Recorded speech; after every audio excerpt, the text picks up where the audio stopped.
Hello दोस्तों, स्वागत है आपका हमारे यूट्यूब चैनल में।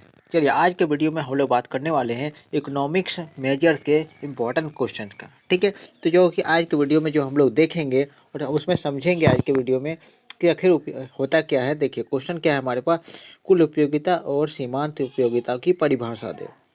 यानी कि कुल उपयोगिता और सीमांत उपयोगिता को अच्छे से समझते हैं। ठीक है, कुल उपयोगिता सीमांत उपयोगिता के बारे में सबसे पहले मैं यहाँ आपको समझा देता हूँ, उसके बाद मैं लिटरेचर नीचे में दिखा दूंगा। मैंने सारा चीज़ लिख दिया है। ठीक है, देखिए कैसा क्या होता है। एक सिंपल सा एग्जाम्पल से आप लोग बड़ी अच्छे से समझ सकते हैं कि होता क्या है कुल उपयोगिता और सीमांत उपयोगिता। चलिए एक एग्जाम्पल कैसे समझते हैं कि मान लीजिए कि आप एक वस्तु खाते हैं। ठीक है, एक वस्तु मान के चलिए, एक आप खाते हैं, क्या आम खाते हैं, मैंगो। ठीक है, मैंगो आप खाते हैं, मैंगो मान लेते हैं।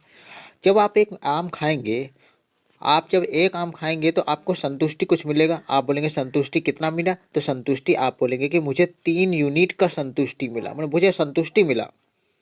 ठीक है, आप जब पहला आम खा रहे हैं तो आपको संतुष्टि कितना मिला, 3 यूनिट। आप लोग देखते होंगे किसी को कोई अगर एक आम दे दिया तो बहुत मजे से खाता है, लेकिन एक साथ अगर बहुत सारा आम दिया जाए तो उतना मजे से नहीं खाता, क्योंकि उसके पास बहुत सारा आम होता है।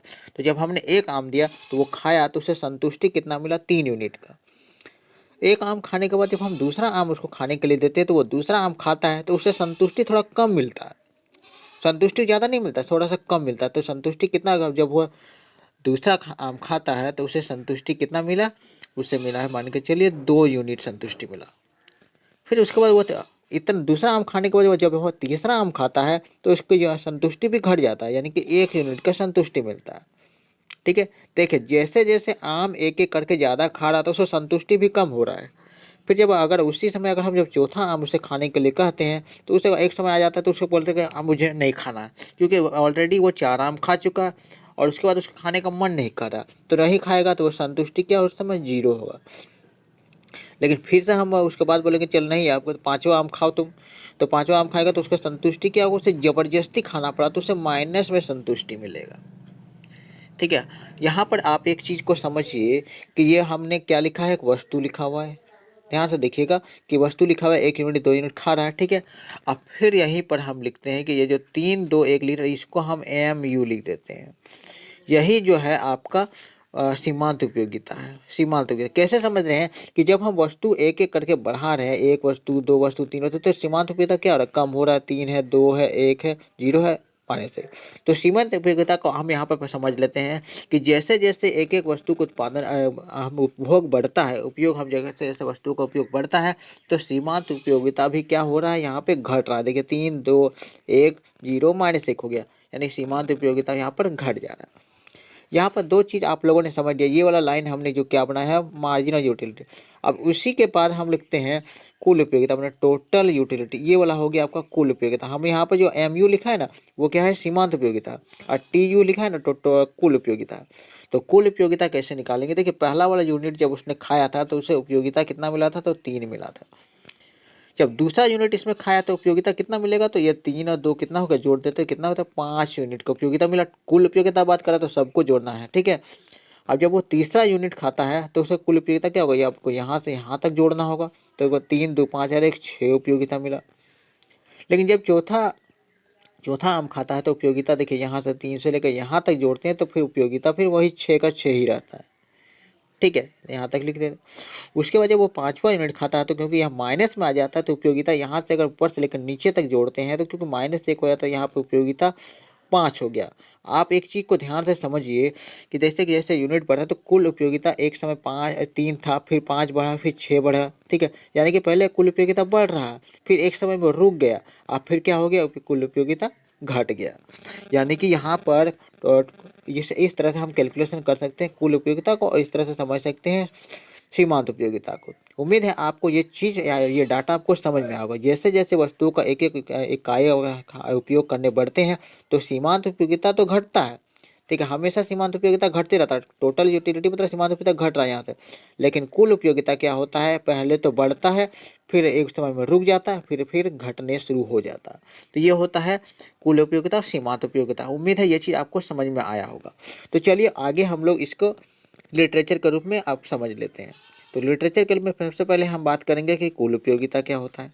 तो कुल उपयोगिता का पूरा डिफिनेशन को तो मैंने पहले ही बता दिया है। तो कुल उपयोगिता वह समग्र संतुष्टि है जो एक वस्तु को विशेष वस्तु और सेवाओं के उपभोग से प्राप्त होता है। तो कुल उपयोगिता वही चीज़ है, हम लोग जोड़ रहे थे, तो टोटल ये कुल उपयोगिता बात कर रहा है। तो वस्तुएं अथवा सेवाओं की प्रत्येक व्यक्तिगत इकाई की अपनी सीमांत उपयोगिता होती है। हर वस्तु का सीमांत उपयोगिता होता है, हमने पहले लिखा था। और सीमांत उपयोगिता को जोड़कर ही तो हम कुल उपयोगिता निकाल रहे थे ना।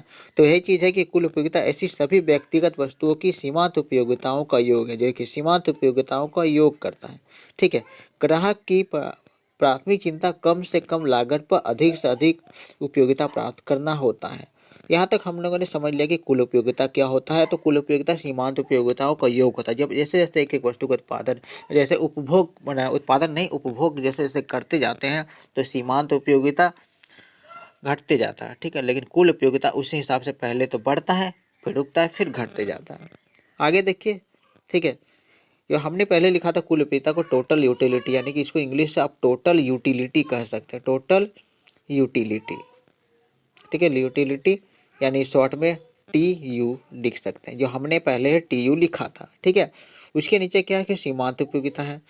सीमांत उपयोगिता क्या होता है, इसको हम मार्जिनल यूटिलिटी कहते हैं, यानी कि MU इसको कह सकते हैं। पहले के डेटा में हम लोगों ने पहले समझ लिया है, तो चलिए अब लिटरेचर से समझते हैं। सीमांत उपयोगिता वह अवधारणा है जिसका उपयोग अर्थशास्त्रियों द्वारा किसी वस्तु या सेवाओं की अतिरिक्त इकाई की खपत से प्राप्त संतुष्टि की मात्रा निर्धारित करने के लिए किया जाता है। यह एक महत्वपूर्ण अवधारणा है जिसका उपयोग अर्थशास्त्रियों द्वारा यह निर्धारित करने के लिए किया जाता है कि ग्राहक कितने मात्रा में कोई वस्तु खरीदना चाहता है। हम तो पहले ही बात कर चुके हैं कि क्या होता है कि जैसे जैसे एक वस्तु का उत्पादन जब उपभोग कर रहा था तो उसका संतुष्टि का लेवल कुछ और था, तो जब दूसरा उत्पादन कर रहा था संतुष्टि जैसे एक एक्स्ट्रा बढ़ा तो उसका संतुष्टि लेवल घट गया था। फिर जब तीसरा वस्तु जब उपभोग कर रहा था उसका संतुष्टि और घट रहा था। यानी कि ये जो यही है संतुष्टि मार्जिनल यूटिलिटी। जैसे जैसे एक वस्तु को एक अतिरिक्त वस्तु का उपभोग करता है तो सीमांत उपयोगिता कैसे हो रहा है, तो देखिए घटते जा रहा है। तो यही होता है सीमांत उपयोगिता। एक अतिरिक्त वस्तु का उपभोग से जो उसमें उपयोगिता में बदलाव हो रहा है वही होता है सीमांत उपयोगिता। ठीक है। ठीक है। आगे देखिए। सीमांत उपयोगिता यह पहचानने में मदद करता है कि संतुष्टि का स्तर ग्राहक के खरीद निर्णय को कैसे प्रभावित करता है। कि जैसे हम हमारे पास संतुष्टि लेवल से ही हम वस्तु को खरीदते हैं। अगर हमें एक वस्तु से संतुष्टि अगर ज़्यादा मिलेगा तो उसी हिसाब से हम खरीदेंगे, ज़्यादा खरीदेंगे या कम खरीदेंगे। ठीक है। सकारात्मक सीमांत उपयोगिता तब होती है जब किसी अतिरिक्त वस्तु के उपभोग से कुल उपयोगिता बढ़ जाती है। ठीक है। जब हम एक अतिरिक्त वस्तु खा रहे हैं, पहले तो हम पहला खाया फिर दूसरा का, तो अगर हम और उसका उपयोगिता अगर बढ़ते जाता है तभी तो हम कुल सकारात्मक कर सकते हैं। जबकि नकारात्मक सीमांत उपयोगिता तब होता है जब एक अतिरिक्त वस्तु के उपभोग से कुल उपयोगिता कम होती है। तो अगर जब कुल उपयोगिता बढ़ेगा तो उसे हम सकारात्मक कहेंगे, और कुल उपयोगिता घटेगा तो उसे नकारात्मक कहेंगे। ठीक है। उम्मीद है आपको ये सारे दोनों चीज़ कुल उपयोगिता और सीमांत उपयोगिता का वीडियो समझ में आ गया है। ठीक है। अगर पसंद आया होगा तो अपने दोस्तों में शेयर जरूर कर दीजिएगा, और कमेंट करके आप लोग बताइएगा कि आपको किस टॉपिक्स पर वीडियो चाहिए। मैं आप लोग को पूरी तरह से सिलेबस पर वीडियो बना रहा हूँ। ठीक है। जो भी टॉपिक्स आपके सिलेबस में दिए हैं वो उसी पर कॉन्सेंट्रेट करते हुए वीडियो बना रहा हूँ, ताकि आप लोग की परीक्षा बेहतर तरीके से जाए। ठीक है। चलिए तब तक मिलते हैं हम लोग नेक्स्ट वीडियो में।